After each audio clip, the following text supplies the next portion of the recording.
I'm an aeronautical, astronautical engineer. It's my bachelor's degree.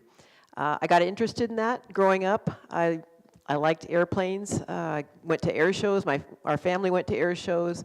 I knew I wanted to do something in technology and science, and it seemed to me as I was growing up that all the cool stuff was happening in airplanes, aircraft, military aircraft, and the space programs. So I kind of knew I wanted to do something in that area, and so that led me into my degree from the University of Washington. And from there, I got the experience of working in the Boeing wind tunnels while I was going through school, help pay for school. And but I also learned that I really loved getting involved in the aerodynamic testing. And so when I graduated, I went to work in General Dynamics in San Diego, where I got to work on the wind tunnel there. I was a test engineer where we tested all kinds of, mostly military aircraft, but commercial as well. And had the chance to understand, what we were developing, what was the performance, what was the capabilities. And also, when we took our products to go through their test programs, I got to go to NASA facilities. So I've tested most of the NASA facilities, and also got to spend some time in Taiwan developing their aerodynamic capability. And from there, I just kind of grew to a series of jobs where I had increasing responsibility as an IPT lead, responsible for performance analysis. I managed a flight test program. I took a number of roles as a chief engineer. Tomahawk missiles cruise missile was one of the jobs I had for a while as the chief engineer. And then chief engineer for a product line, about $2 billion product line of all our air warfare systems. So everything from precision strike air-to-ground weapons, air-to-air combat weapons, and Tomahawk cruise missiles. And then that kind of led to VP of engineering.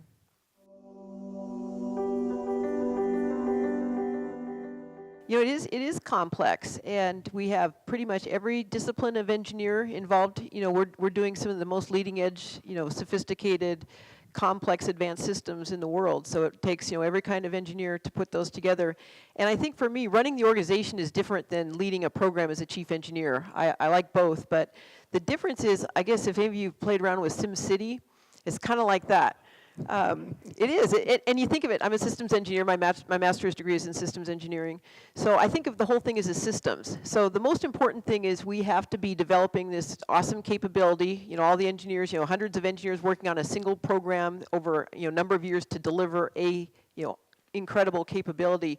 But unless you're doing all the other stuff that supports it, like in SimCity, like you have to be investing in infrastructure. I have to make sure we're making the technology investments that will, bring, the right, advanced capabilities so that they have the right maturity that we can build them into our designs. I have to think about the infrastructure of our tools, our high-performance computing, the development of our engineers. Our engineers, are continuing to progress in their careers. So we have to think about their training and development and bringing them into leadership roles and advancing them in their careers. And then there's even things like, flight operations. We have a number of aircraft that we operate. So, we have a group that has to think about FAA certifications for our aircraft. And just a lot of pieces that if you miss any one of those, you're gonna, the city's not gonna work very well. So it's a lot of things you have to think about at once. But if you think of it as a systems problem, and especially if you have a systems engineering background, you kind of think of how all the interfaces have to work together.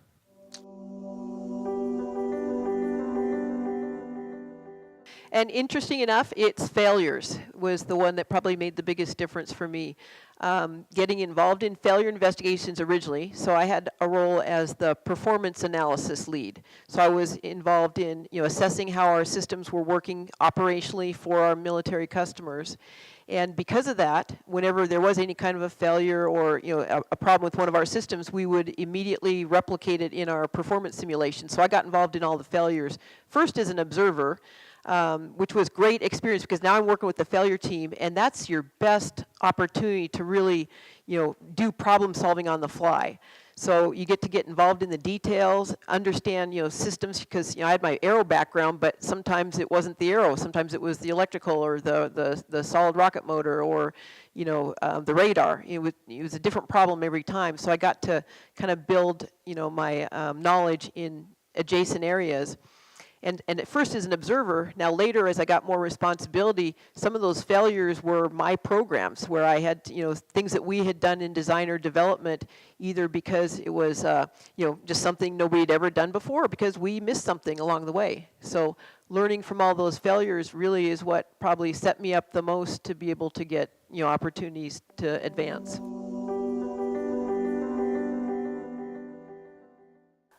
Overall, I'd say there's pros and cons. So I think they pretty much balance out. But I'll tell you, definitely there were times in my career when I was assigned to a project, and I was told that they took one look at me and decided I probably was not capable of doing that job. And I'm surprised they told me that. But so what I did in those cases, just put my head down and do the job. I always took jobs that I thought were fun and interesting, and then I just tried to be the best that I could at those. And in the end, I think the performance speaks for itself. And at least one case where I knew they didn't really want me working on their program, by the time, this is when I was a test engineer, by the second time they came back, they asked for me to run their program. So I think the key is you just don't get a chip on your shoulder. You don't worry about it. You don't think about, oh, what if they don't like me, or what if they don't think I'm capable of doing the job. You just do the job and dig in and have fun and do the best you can. Go after jobs that you like. Don't take a job because it's going to help your career. Take it because you love it and you want to do it. And then you can be as good as you can be at it because it's something you're going to enjoy doing. And then first of all, be good at your job. Learn the job. Don't be thinking so much about what my next job is. I actually know people who, as soon as they get a job, they're thinking about their next job. Enjoy the job you have, and take the most you can out. Ask questions. Find out how your job affects somebody else. I mean, it's all a big system. So whatever you're doing is affecting something else, or your work products or your design is going to affect something else. Go talk to those people and understand what the interactions are going to be, and understand why you're working on this project. What's the overall mission? And it's just pretty much take whatever you can out of every experience you have, and because there's always, every time I sit down and talk to somebody new, I'm learning something. So just embrace that.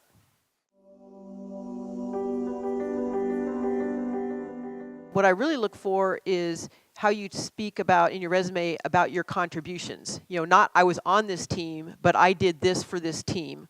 Or I had this contribution that helped the team be successful. I don't want to hear what you were assigned to. I want to hear what you did. So think about that as you're putting things on your resumes.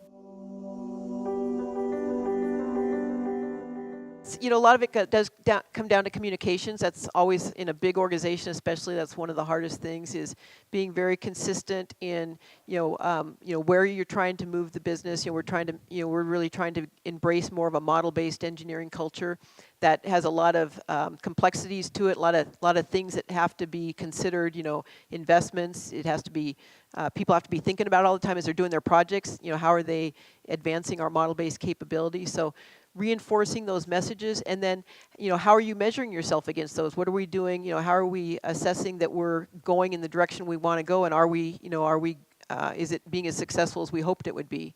And so, because you have to be able to make adjustments as you go, make tweaks to make sure you're doing it. We do it a lot of times. We're developing our systems. We manage. We look at our maturity of the system as it's developing over time. Sometimes it's a little harder to do when you're trying to move an organization versus design a system.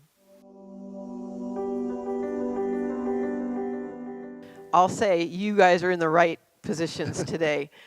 Engineering is going to continue to grow for the foreseeable future, and I don't just mean like the next few years, I mean decades. It's a great profession. It's a great place to be, and I would say for the first time that I've seen, there's not a single discipline of engineer that isn't in high demand that we don't need to make our system successful. And so it's great to see, more people coming into the workforce, more people wanting, to be involved in STEM. And engineering is important, but it's not just engineering. It's the math, it's the physics, chemistry. All the technical fields are all, have great outlook for as long as you want to do this. And I hope you love it as much as I do. You're going to have a job out there, and you're going to love it. I have a couple, and maybe I'll talk about a couple because they sort of serve different purposes. One of my favorite, because it's a fun read, but also it helps you to think about how you lead a team, and it's called It's Your Ship. And it's by Captain Michael Abrashoff. And it's about his ship, which was a Arleigh Burke-class destroyer, and how he led his crew to come what was considered the worst ship in the Navy, or the poorest performing ship in the Navy, to be the best ship in the Navy. And it's a great story about his leadership in empowering his team to be accountable for owning the performance of that ship. Another one I like is actually all the Jim Collins books. He has like a research team that actually goes and gets data on what kinds of businesses are successful. So his books, Good to Great and Great by Choice, actually have some principles that I actually use quite a bit in how we design our engineering work and how we think about solving problems. Those are great books. Yeah, Good to Great is one of the ones I always refer to. Yeah. Getting the right people on the bus. Yes. Right, giving them the power to do the things they want to do is great. And there's a lot of just techniques in there that you can apply. I've got a lot of little sticky notes in those. Yeah.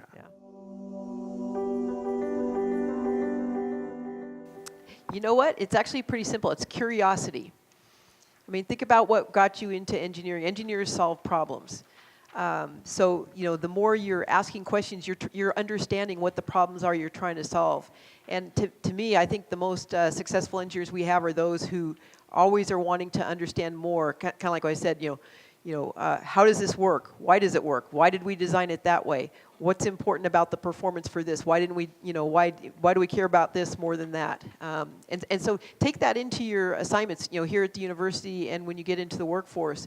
Don't be afraid to ask questions. Engineers may not be very social, but it turns out we actually like talking about our work and how cool it is. So it's actually a great environment to foster curiosity.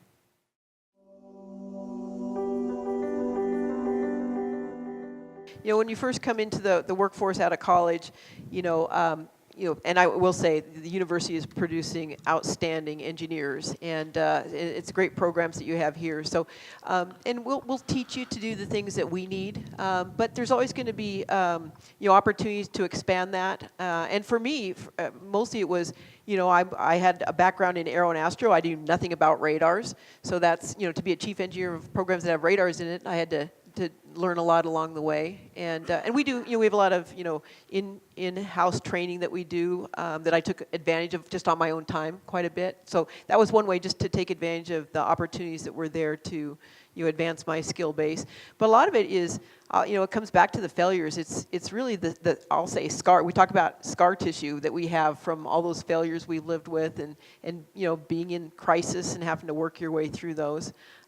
One of the terms we're starting to use at Raytheon now for leadership positions is have they been pressure tested? So when you think about it, it's kind of what it is. So we know they're good, they're smart, they have good leadership, but have they had to work through a crisis? Because you kind of don't know till you've done it. Yeah, and sometimes you actually need a couple to get good at it. Yeah. So do you think that when you were just a graduate out of school, was it ever in your mind that I want to be the VP of engineering? Oh no, I wish I'd taken bets on it. Yeah, in fact, even if I went back 10 or 15 years, it never was in the cards. It never occurred to me. And actually, I would have said I didn't want it. It didn't look like fun at all compared to what I was doing at the time, because every job I've had seemed like the most fun job in the world. And I was always kind of reluctant to go on to something else when it was offered to me, because I really liked what I was doing. And that was kind of important to me. Find a job I really like, and then I'm not so worried about what the next job is.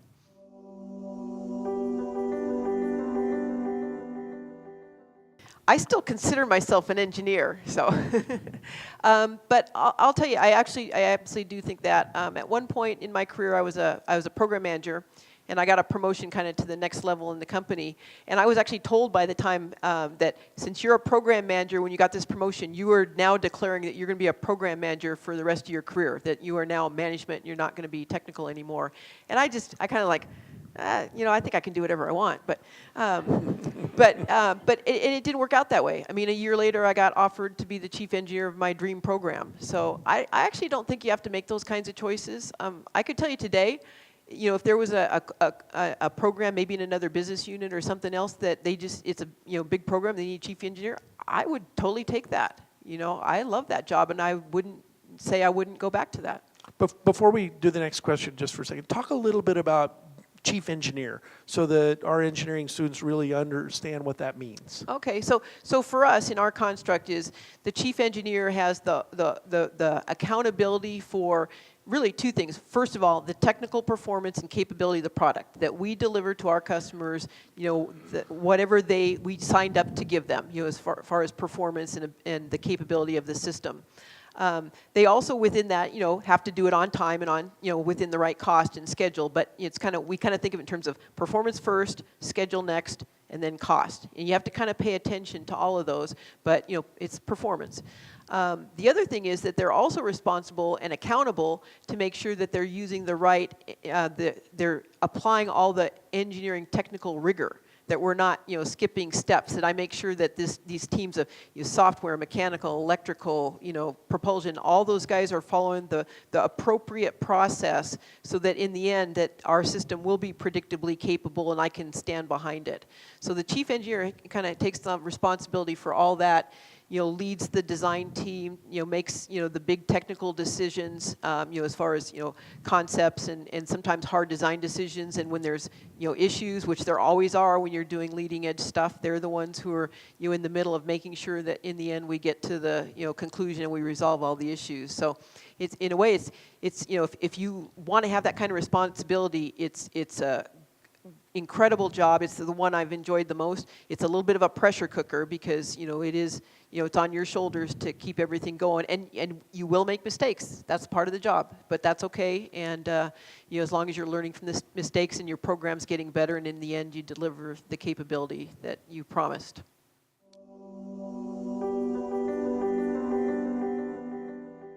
Yeah, so there's a lot of opportunities, even your first job.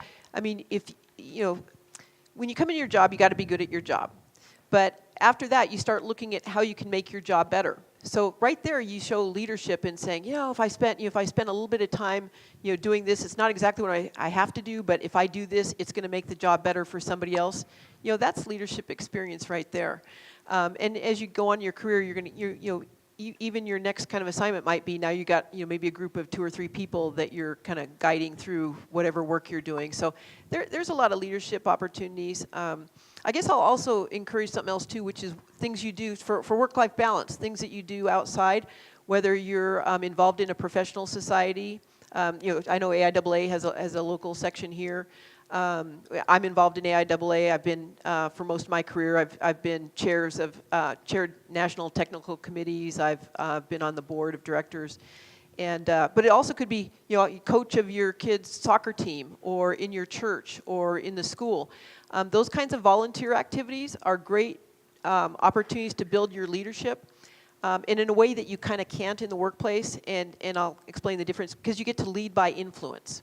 Because when you're working with a volunteer organization, the only thing that keeps them moving in one direction is your motivation, your ability to help them get engaged in the result you're trying to accomplish with volunteers, which is different as a chief engineer. If I go tell an engineer, hey, I need you to do this, I'm pretty sure they're going to do it, because I'm the chief engineer, you got to do it.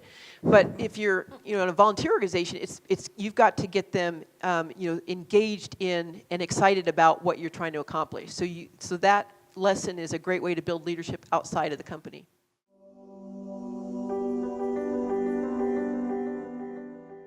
Okay, that's interesting. So I'd say I like the technical challenges, and those are the ones that are usually, as a chief engineer, those are the crises I've mostly been in. Business challenges are mostly annoying, I don't have enough budget, I don't have enough seats, I don't have enough, something. And those are kind of manageable, and you just have to deal with them, but they're not fun. Technical challenges, I think, and technical crises are actually fun once you get in the middle of them. The ethical, we shouldn't have any ethical. Those are usually pretty, if you got an ethical problem, you got to go stomp that out and just get it done and deal with it. And we don't have too many of those, but every once in a while, you got to deal with things like that. Yeah. But I always like the technical ones. They're the best.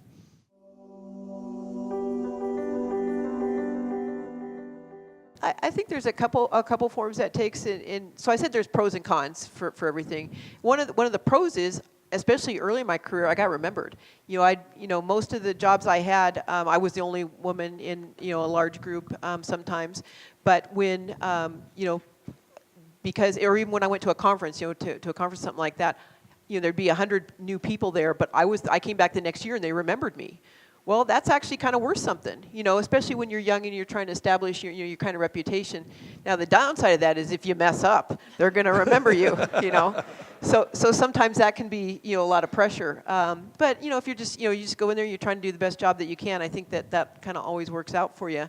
I do think, being a woman does, there's studies, that we think differently, tend to be more empathic. I think that we can put ourselves in other people's shoes, and sometimes I think that's helpful.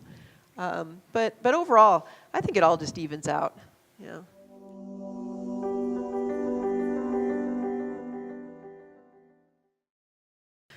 I may be the vice president of engineering, but I'm not the smartest by any means, and I'm just in awe of the incredible people I work with every day. And it's their talent, it's their skill, it's their experience, but it's also actually their commitment to what we do and trying to bring the best solutions forward that we can to the military and to the defense of our country. So to me, that's every day I just can't believe that the people I'm working with, and I've worked with these guys for years, and I'm just in awe. And yeah, you just can't be more blessed to work with a group like that. Yeah, it's great to have great people in there. Yeah. So,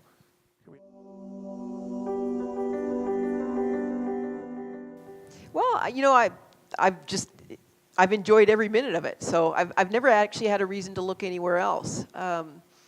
I guess I was drawn to it because I found, I liked the work, how, as it was described, it seemed exciting to me.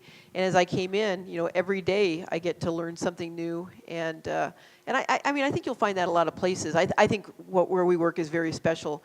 But I think it's more the attitude you bring to the job. If you're open to embracing everything you're going to learn and experience and ask those questions, you follow your curiosity, I think you're going to find a good match.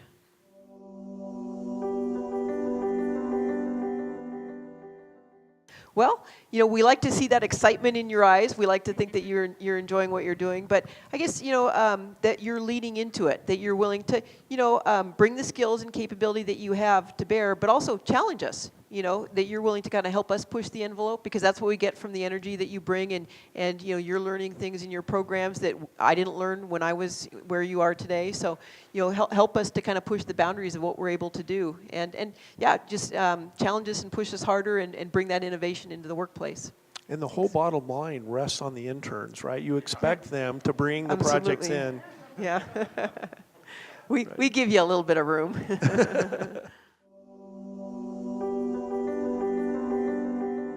Maybe not words of wisdom, but I'll say this. You've already, as I actually said earlier today, by choosing to be in an engineering program, you've already chosen to do something hard. There's a lot of other opportunities that were available to you for your university programs that you could have selected, and you have chosen something that's not the easiest. In fact, I would say it's quite hard, and so you've already distinguished yourselves among your peers, and I hope that you'll continue to do that during your careers, because that's what we need. People who want to take on the hard challenges, aren't afraid to embrace those and maybe fail sometimes. There will be failures, but you're going to find out that that's how you're going to learn the most. And I guarantee anybody who gets to my role, or even a lot of the chief engineer jobs I've had, they didn't get there unless they were able to, take on that hard assignment and risk something and sometimes fail and learn from it. So don't be afraid of it. I guess I'll just tell you that. Enjoy it for what it is, and I wish you all the best. You're at a great time to be embarking on an engineering career, and I hope you find it as fulfilling as I have.